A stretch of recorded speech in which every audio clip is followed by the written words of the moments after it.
You're listening to the Family Discipleship Podcast, a podcast of training the church.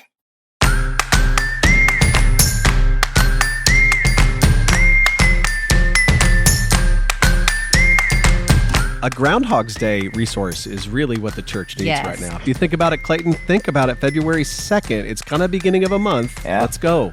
I'm writing that down. Groundhog's resolutions. Think about it. Instead of making it just 25 readings from the New Testament or that are just focused on the Christmas story, what if we told the story of the Bible, started at the beginning, and then end it around where Jesus is born, but showed this wasn't a surprise, this wasn't a new thing. God's presence with us has actually been the point all along. I think there is a significant amount of power in year-over-year rhythms that kind of build into your life in terms of orienting your life to the story that God's telling and not just the story that the commercials that we see are telling. All right, this is Adam Griffin, and I'm here with my incredible, festive co-hosts, Mrs. Cassie Christmas Bryant. How you doing today, Cassie? Oh, I'm doing great. If any of my friends are listening, they feel like you don't know me right now because I am not very festive. Our first Christmas tree that we bought was in 2016. We had been married 8 years before we bought a Christmas tree. I just want to clarify, are you saying that I don't know you well and that you and I are not friends? That Well, you just call me festive. Oh. Well, I was trying to I do have a platter that says happy everything. That's the extent of my decor. Well, somebody who's probably wrapped her gifts for Christmas around Easter, Chelsea Griffin. How are you doing today, Chelsea? I'm doing good. Excited to be here. I have not wrapped any Christmas gifts. I normally get everything done after midnight on Christmas Eve. That is true. But Chelsea is so generous as a mom to our kids on Christmas. I love it. I love it. Well, today we're going to be talking about Advent. We're talking about Christmas. Yeah, when you're listening to this, yes, it's early. We'll talk about that in a second. But it's because we want you to be prepared for this Advent, not just listening in the midst of it. And so we have with us our guests today, Mr. Clayton and Mr. Chris. We're so glad you guys are here with us today. Advent blocks. But Clayton, Chris, how you guys doing? We're doing great. Thank you so much for having us. We're so excited to be here and talk about training the church, talk about family discipleship. It's something that we care about a lot, so it's an honor to be here. Awesome. Well, as we get started, Chris and Clayton, could you guys tell us a little bit about each of your families, just about who you guys are personally? Are you guys dads? Are you guys husbands? Yeah, I'm both of those. We're both of those, but I'll let Chris speak more to his specifics. I'm married to Kristen. We've been married for 14 years. We met in college, did grad school at the same time in the same place. And then after a while, Kara came along. She was our firstborn. She is now 10. And then it was Susan. She is 8. We live in Durham, North Carolina. They're in 3rd and 4th grade. We love them. We just moved. So that's a little fun tidbit as well. I also am a husband and a dad. So my wife's name is Jen. We've been married for 16 years. We've got a pair of kids. They are 8 and 4. 8-year-old daughter named Lottie. And then our 4-year-old son is Teddy. So they're a blast. It's really a sweet spot, I think. I don't know. I haven't seen what life with a 10-year-old or a 12-year-old is, but I feel like when they're old enough to do a few things, but not yet old enough to start to think that your jokes are unfunny, it's just a wonderful zone. And that's where we are right now. That's so great. Well, I'm really excited to have you guys on because there's a couple really important questions we need answered, and I know our listeners need to know, but I'm sure Cassie and Chelsea, you guys will have opinions on this as well.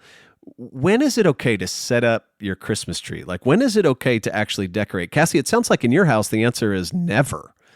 You guys don't even celebrate Christmas? Is that? I know there are some Christian families who don't do that. But Cassie, you don't celebrate Christmas? You're the Grinch? Well, like the Grinch, my heart has grown and thawed. Oh. And so since my youngest was born, we do decorate every year for Christmas. And we wait until after Thanksgiving. Our tradition is the day after Thanksgiving, we go to the Christmas tree farm that I actually went into labor at with my 3rd child.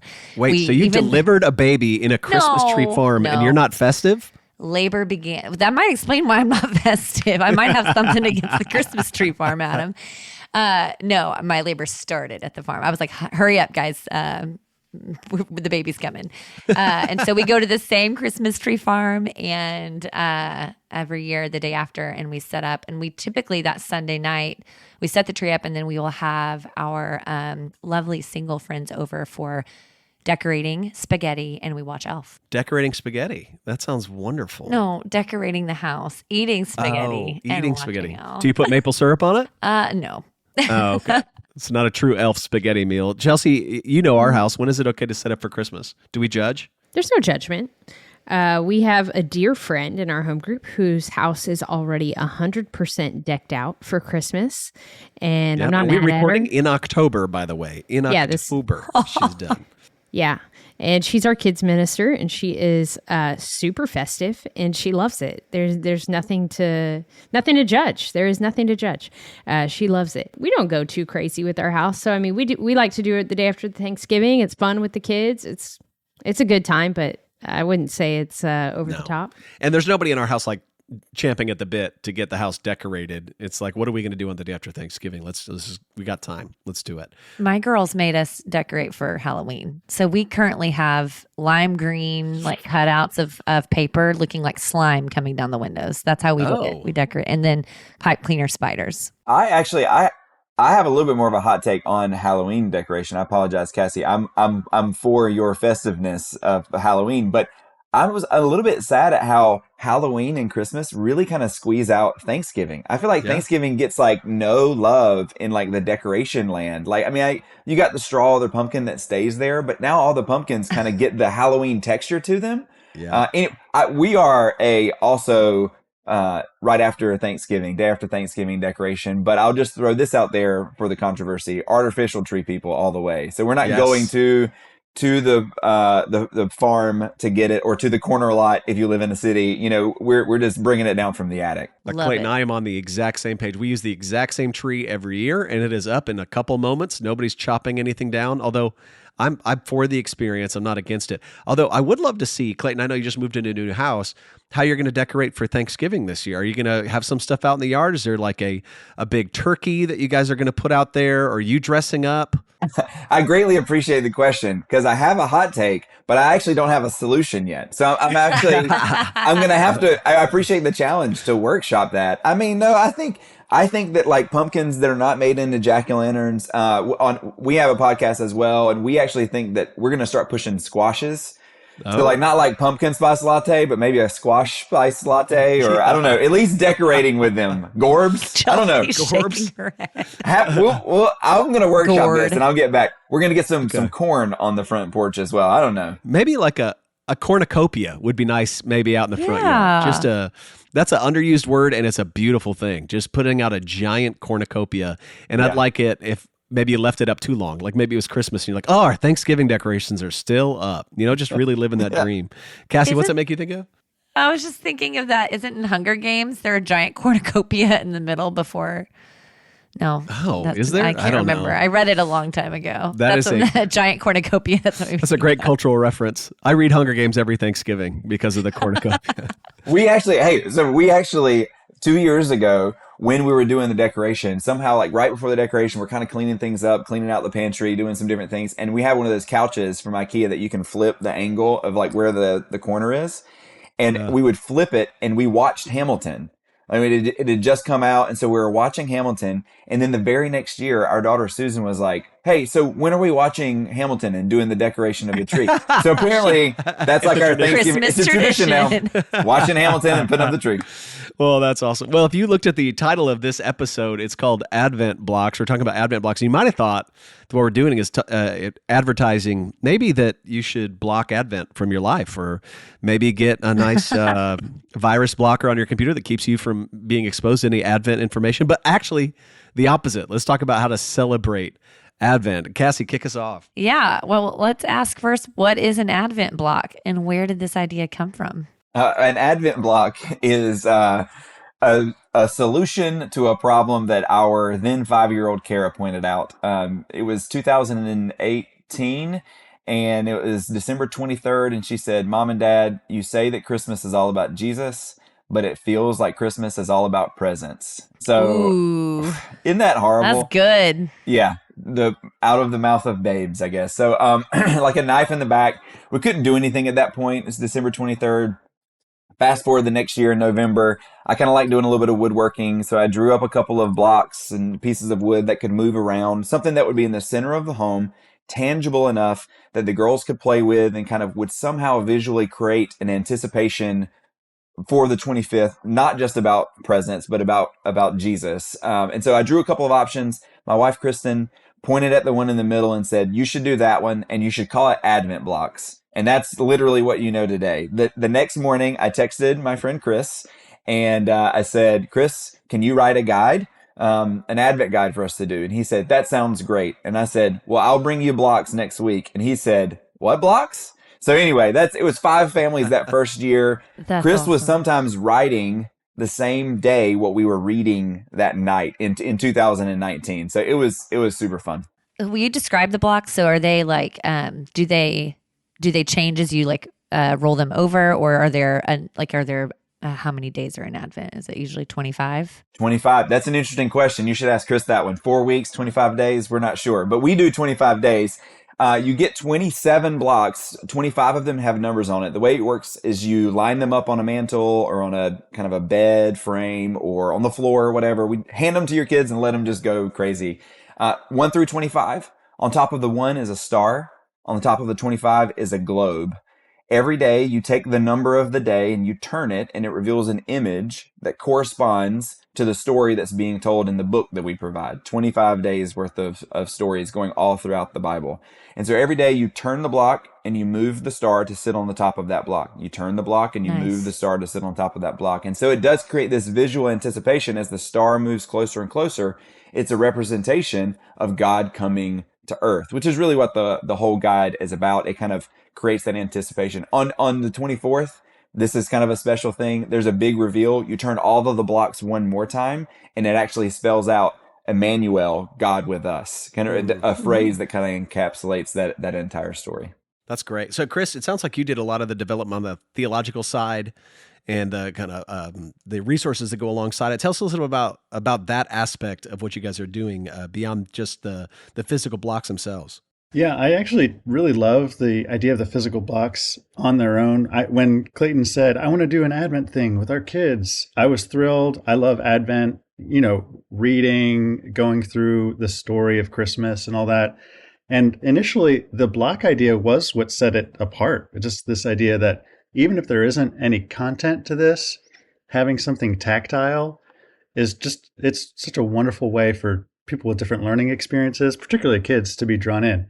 That said, I really felt like this was a challenge to make the content of each of those given days stand alone in a way that was beautiful and meaningful. So the challenge I took for this was, what if we took these 25 days, instead of making it just 25 readings from the New Testament or that are just focused on the Christmas story, what if we told the story of the Bible, started at the beginning, and then end it around where Jesus is born, and track this theme of God's presence, of God with us, which is the Christmas point. That's the beautiful thing about Christmas, but showed this wasn't a surprise. This wasn't a new thing. God's presence with us has actually been the point all along. And the main problem in a lot of the Old Testament is the sense that, why is God not here? Why is life so hard? What does it mean for God to be with us? So that's what I tackled this with, and we were really pleased with where it ended up because I think instead of just the tactile resource, we also have something that says, wow, I can see God's presence as something that's valuable and as something that kind of animates all of Scripture. Yeah, I'd like to take the opportunity to oversell what Chris does. Chris is a brilliant author. He does an amazing job. We say the sweet spot is kind of like 3 to 13. But what you'll note is if you have a 10-year-old and the 10-year-old is engaging, but you have a 16, 17-year-old, they'll stick around and listen to the stories. He writes that well. And every year there's one of the stories that gets me. There's a tear that comes to my eye that he kind of takes a simple story and makes it insanely meaningful for everyone who is listening. He also included, there's this part that we do he calls it a refrain, because that is what it is. But that first day when I called him, I was like, there needs to be something that is repeated. Our girls were reading the Magic Treehouse series at the time, at the end of the first chapter, there's this bit where it's like the treehouse started to spin and then it spun faster and faster and then everything was still, absolutely still. I still remember the refrain because the girls would say it with me over and over and it would feel so exciting. So I said, we need something like that. He said, okay, we need a refrain. So at the end of every day, there's this refrain that says, even when it was hard, you know, even when Joseph was far away from home, God was going to be there. And so Joseph and his family started to pray, God, when will you come back to stay? And that last line, they say it over and over. Then on December 17th, it switches a little bit and it says, God is coming back to stay. And so, that really, in addition to the physical blocks, it builds this anticipation where the kids start screaming it and start kind of getting really excited with it. That's awesome. That sounds like something a lot of kids could easily get into, like you said, across a wide age range. But you guys also have some resources that are just for adults. Can you tell us about those? So we've kind of took what was successful about Advent blocks, why it was ringing true. People said I'd always started something, but I'd never finished it. There's this consistency with it that we're so surprised with, that people were able to finish and remain consistent throughout all of December. So we kind of reverse engineered that. And so we've started creating other things that help people practice their faith, do a spiritual discipline that maybe they've tried before, but they couldn't really be consistent with. The first one that we did was called Sabbath Box.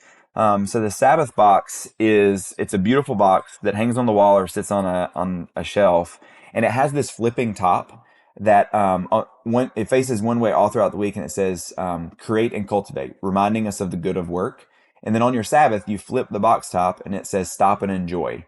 We're called to stop and enjoy God and all the good things that He has made. And so we wrote a guide that helps that, but it's that cue of just flipping the box top that reminds you on that day, oh, I intend to do this. You almost can't not turn it because it's supposed to turn.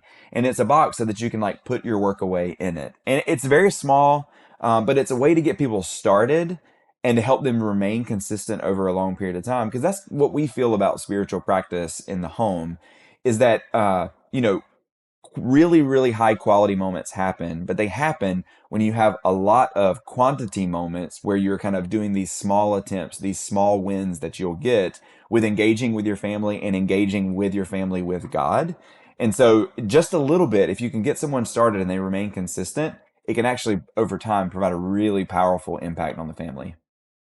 Yeah, thinking of a big picture about Advent for a second, just coming back to just the Advent resources you guys create. It seems like there are a lot of resources that people create, Advent calendars and Advent guides and Advent devotionals. What's so unique about Advent that creates a sense of let's get some resources built around this? Yeah, we're a big fan. Like we don't think that what we've created here is going to crowd out all of the other wonderful things that are out there. And it's funny. Some of the folks who are most into Advent blocks tend to do this along with some of the other traditions that they've got going on in their home. So we don't think it's competitive at all. But the one piece that makes it distinct really is the fact that this is a tactile, beautiful thing that sits in the middle of the home. Like Clayton mentioned, and I've been part of this too. I've started with really high intentionality to do an Advent thing with my kids. And whether it's a daily thing or a weekly thing, we just lose steam as we get closer to Christmas. So instead of beating ourselves up about it, what we found, because this is physical and you're looking at the numbers, is that it becomes, in a good sense, kind of addictive. By the time you get to day 7 or 8 or 9 or whatever, you see all of these images on your mantle, and then you see the numbers coming after it. So that it's not me, it's not Clayton that is keeping us on pace here. At that point, it's my daughter saying, "Oh my God, Dad, it's December 10th, and we got to turn the number." It's almost this panic. She's like, "We got to get that number up there." So that's the piece that makes it distinct and what it offers, I think, uniquely in the midst of other resources. Something else I love about Advent, Adam, is, and I think we've talked about this in the past, it's such an easy season to start family discipleship or to return to it if you've taken a break or a hiatus, or if you've just fallen out of the good habit of reading scripture and meeting with your family centered around God.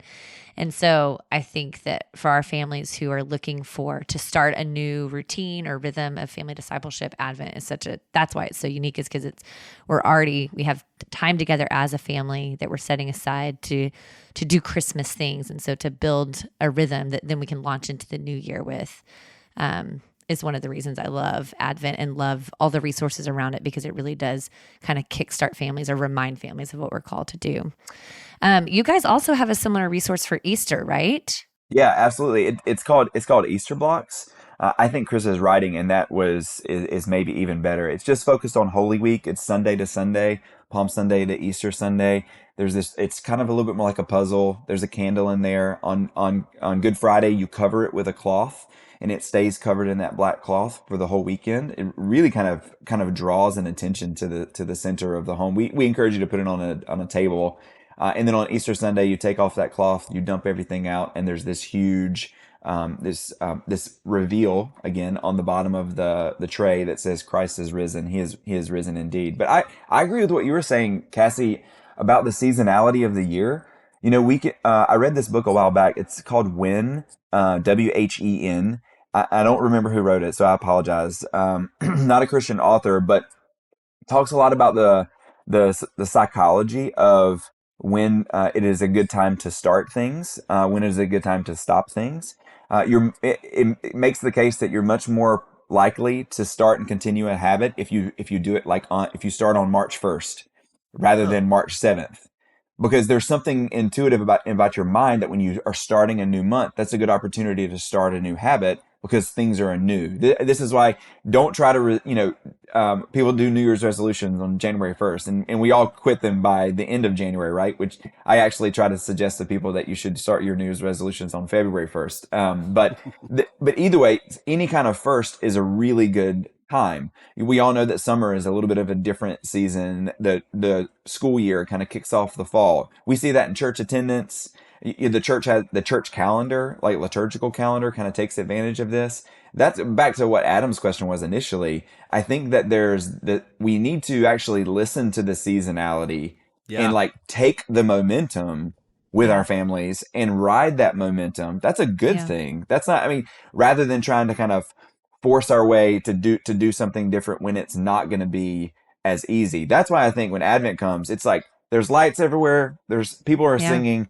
Some people are coming back to church, kind of hit that November, December, like, let's go do the church thing, or let's figure out a service we're going to go to on Christmas Eve. So they kind of got those leanings. So that's why I think it's great that there's so many resources around this time, because the likelihood that mom or dad is going to be like, you know what, maybe I'll read something, because this is supposed to be about Jesus. Man, let's flood the world with resources to take the advantage of discipleship that can happen of adults and families during that season. And we do it at Easter as well, because that's another moment. And we're kind of continuing to look at other opportunities as well. We actually, on our podcast, we talk about random holidays. You know how there's like 1,000 random holidays for every day, like Cookie Day, Cupcake Day, or hey, like Lay in the Sun Day, or whatever it is. We like to talk about those because even some of those things can kind of capture a moment, and you can take that, be a little bit intentional with it, and have a beautiful, beautiful moment with your family. A Groundhog's Day resource is really what the church needs right now. If you think about it, Clayton, think about it. February 2nd, it's kind of beginning of a month.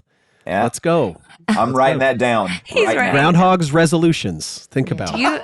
Do you guys also, as your families or within your church, observe like Epiphany, Pentecost, like ordinary, like are you like full church calendar people, or? So not in the church that Kristen and I attend the same church, and not in the church that we attend, but I would say that we are certainly interested, right? I do know some churches around me, some church leaders. One of my jobs is to help support church planters around the country, and some of those church plants that I support are leaning more into that those types of traditions and celebrations. I think there is a significant amount of power in year over year rhythms that kind of build into your life in terms of orienting your life to the story that God's telling, and not just the story that the commercials that we see are telling. Yeah. Yeah.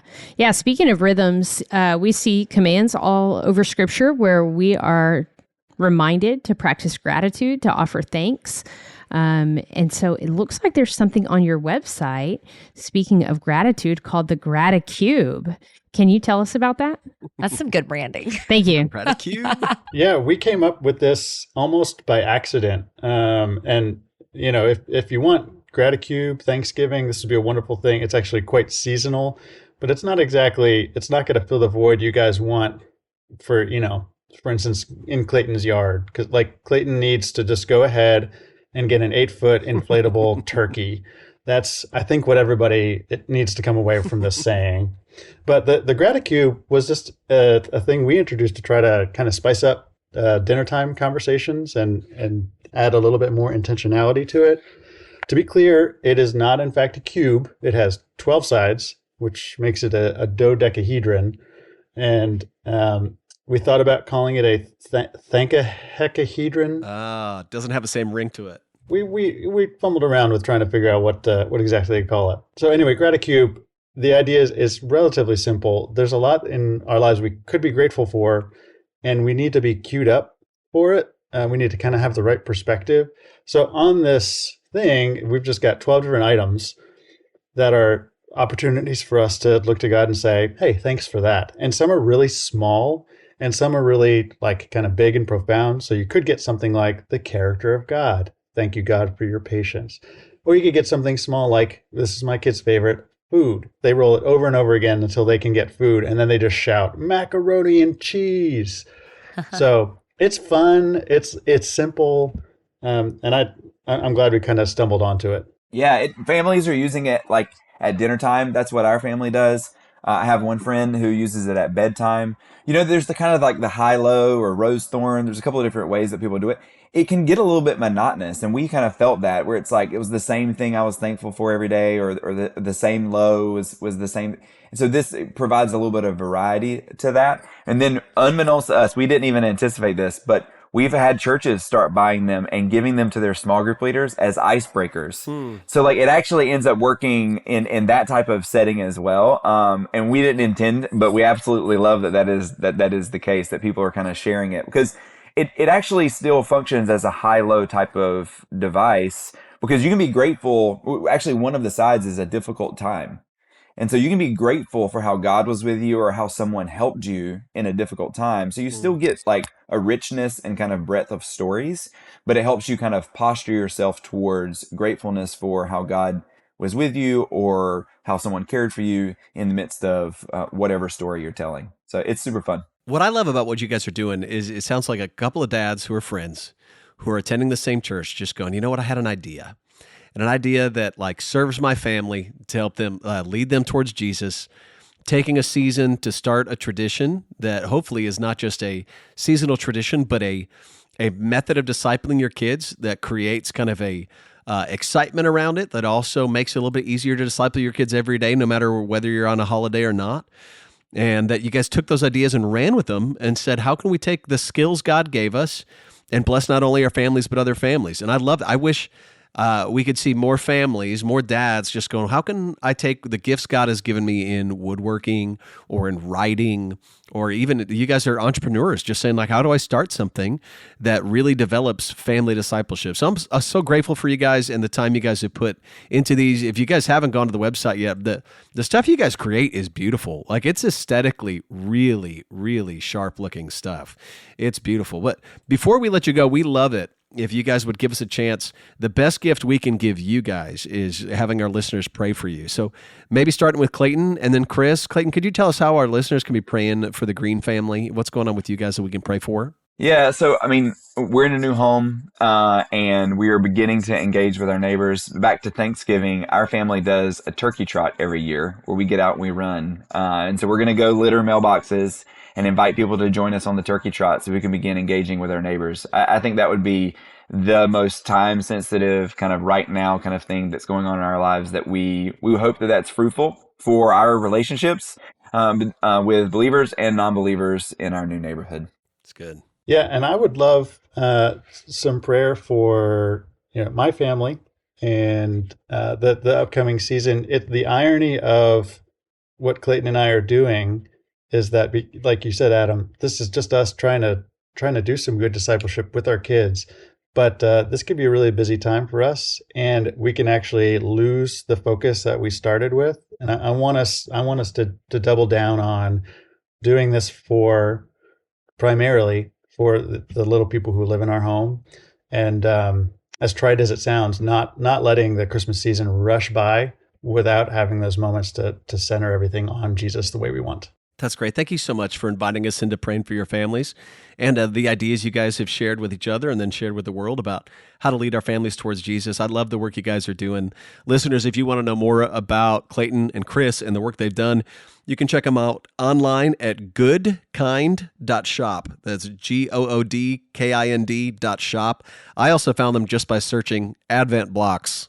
I used a website called google.com and then typed in Advent blocks, and it took me right to them. So you can find Clayton and Chris there and see all the incredible work they're doing. Clayton and Chris, thank you so much for the time today. Thanks for having us. Well, thanks for listening, friends. If you think it's as important as we do to disciple our families, please help us out. Give us a great review wherever you listen to podcasts. Visit one of our sponsors. Share this episode with one of your friends. And if you want to keep up with us, you can join the conversation by following us on Instagram and Facebook. We love you, listeners. Looking forward to all God has for us as we enter the holiday season, and we will see you next week.